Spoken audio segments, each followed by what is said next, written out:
ਬਿਆਨ ਦਿੱਤਾ ਆ ਕੇਂਦਰੀ ਵਿੱਤ ਸਕੱਤਰ ਨੇ, ਇਹਦਾ अर्थ ਕੀ ਹੈ?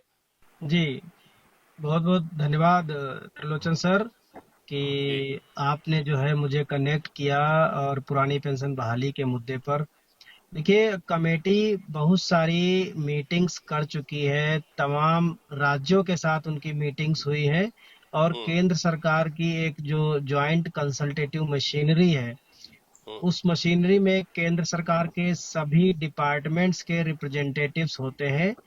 तो उनके साथ भी भारत सरकार ने बात की है और पिछली बार जब 15 तारीख को जेसीएम के साथ जो भारत सरकार के सेक्रेटरीज की बैठक थी, उससे पहले एक इंटरनल बैठक हुई थी जेसीएम की जो स्टाफ साइड की थी, जिसमें जी तकरीबन 12 लोग थे। कुछ लोग उस मीटिंग में नहीं पहुंच पाए थे। तो उस दिन जो ये बात निकल करके एक आई थी कि पुरानी पेंशन बहाली के मुद्दे पर सरकार बहुत सकारात्मक है, लेकिन वो एनपीएस को खत्म करके पुरानी पेंशन नहीं बहाल करेगी। हम्म हमारा उस दिन भी जेसीएम के जो स्टाफ साइड के जो स्टैंडिंग कमेटी के मेंबर्स हैं, उनके सामने हमने एक प्रस्ताव रखा था। हम्म हमने ये कहा था कि कर्मचारियों को ओपीएस चाहिए, वो चाहे आप एनपीएस खत्म करके दे दो हम्म या एनपीएस को अमेंड करके दे दो, हम्म हमें ओपीएस मिल जाए। हमारा तो लक्ष्य ये है।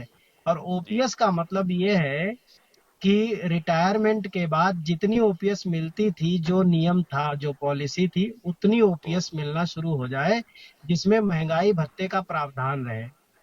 और दूसरा, जो कर्मचारी का डिडक्शन है, जो उसका अंशदान कट के जाता है, वो हमें रिटायरमेंट पर वापस कर दो जीपीएफ की तरह, ब्याज हम्म के साथ। तो इस पर सहमति बनती दिख रही थी कि सरकार इस पर बहुत पॉजिटिव है। लेकिन कितनी नौकरी के बाद वो हमको 50% पेंशन की गारंटी दे, कितनी नौकरी के बाद कम पेंशन की गारंटी दे, इसको लेकर के चूंकि सेंट्रल गवर्नमेंट केवल सेंट्रल गवर्नमेंट एम्प्लॉयज के लिए कानून बना सकती है, हम्म। वो राज्य सरकार के कर्मचारियों के लिए कानून नहीं बना सकती है। जी तो अब जो राज्यों की समस्या थोड़ी अलग है, तो हमने यही बात कही थी कि पहले सेंट्रल गवर्नमेंट एम्प्लॉयज के लिए तो कानून ले आओ, हम्म राज्य सरकारों को जो अमेंडमेंट करने पड़ेंगे राज्य सरकारें उसके हिसाब से अपना फैसला ले लेंगी।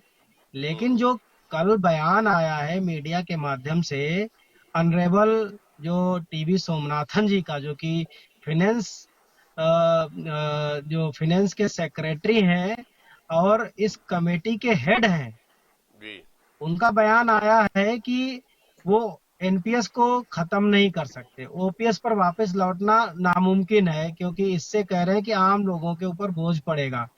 तो हम्म हम तो ये कह ही नहीं रहे हैं कि हम्म एनपीएस को खत्म करना बिल्कुल बहुत आसान है, हम ये बात नहीं कह रहे हैं। लेकिन हम हम्म ये बात कह रहे हैं ओपीएस देना आसान है, ओपीएस हम्म चाहिए हमें। लेकिन उन्होंने जिस तरीके से बात रखी और ये नहीं क्लू दिया कि ओपीएस वो बहाल करेंगे, कैसे करेंगे, नहीं करेंगे, इसका मतलब है कि वो कुछ कदम अगर लेने आते तो फिर हम्म कर्मचारियों के लिए जो आपने कमेटी बनाई है किस लिए बनाई है। हालांकि हम्म उन्होंने कहा है कि कमेटी अभी कमेटी की रिपोर्ट सबमिट नहीं हुई है। तो उम्मीद करते हैं कि आखिर कब रिपोर्ट सबमिट होगी। 6 अप्रैल 2023 को आपने कमेटी बनाई, 6 हम्म अप्रैल 2024 निकल चुका है, चुनाव हो गए, नई सरकार बन गई है। 4 जून को नई सरकार बन गई, चुनाव के रिजल्ट आ गए। उसके बाद हम्म 4 जुलाई निकल गई, 4 अगस्त आने वाली है।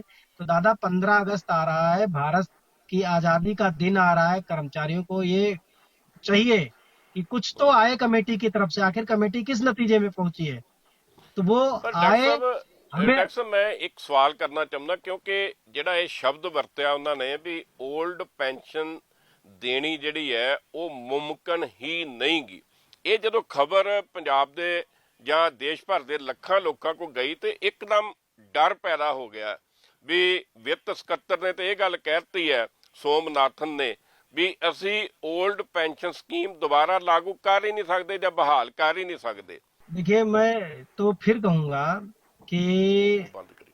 अगर हिमाचल प्रदेश पुरानी पेंशन बहाली पर स्टैंड अपना ले सकती जी है, अगर राजस्थान पुरानी पेंशन बहाली पर अपना स्टैंड ले सकता है, हम्म अगर छत्तीसगढ़ सरकार पुरानी पेंशन बहाली पर अपना स्टैंड ले सकता है, तो पंजाब भी ले सकता है। अगर पंजाब सॉवरेन है, पंजाब की इकोनॉमी इस बात की गवाही देती है, इस बात के लिए तैयार है कि कर्मचारियों को पुरानी पेंशन दी जा सकती है।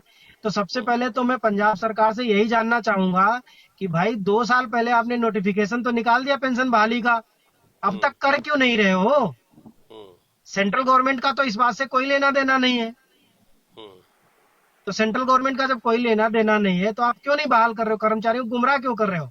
चलो ठीक है, हम्म, आप ये कहते हो कि अगर सेंट्रल गवर्नमेंट के ऊपर सेंट्रल गवर्नमेंट कोई कमेटी का डिसीजन आएगा, उसके हिसाब से कोई बदलाव करेगा, तो या तो इसका मतलब ये है कि जो सेंट्रल गवर्नमेंट करेगी, अगर बदलाव करेगी तो वो आप बदलाव करोगे,